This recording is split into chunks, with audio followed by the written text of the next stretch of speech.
Tere! Kes teie olete? Oi, tänan küsimast. Minu nimi on Elisabeth.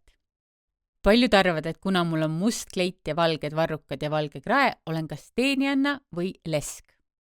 Aga tegelikult olen pärit 17. sajandi Hollandist, kus polnud viisakas rikkust üles näidata kulla ja karraga, vaid hoopis musta sameti ja siidi satiiniga, kallite kangastega ning ülimalt luksusliku käsitsi valmistatud pitsiga.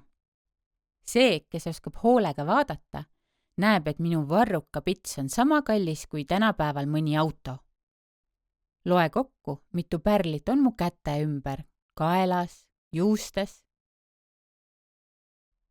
Igaüks neist on aare mere põhjast ning väärt terve varanduse.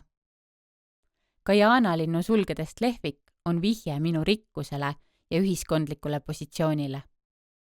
Nimelt olen pärit ühest tähtsast Amsterdami suguvõsast. Mu abikaasa oli Hollandis oluline riigitegelane, Amsterdami linnapea. See portree tehti minust pulmade puhul. Minu juurde kuulus ka mu mehe portree, kuid see on kuhugi kaduma läinud. Igatsen teda nii väga enda kõrvale. Kas teadsid, et portreekunst ehk inimese kujutamine kunstis on väga vana?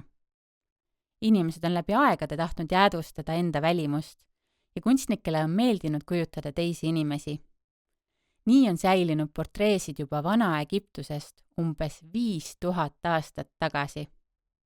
Enne fotograafia leiutamist saigi inimese välimust edasi anda ainult maalide, joonistuste või skulptuuride kaudu.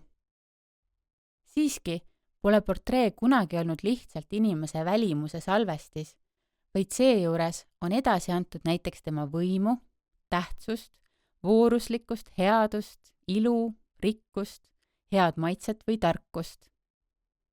Miks üldse portreid tehti ja siiani tehakse?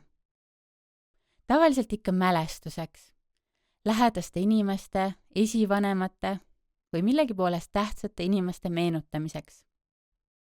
Loodan, et minagi jään sulle täna meelde.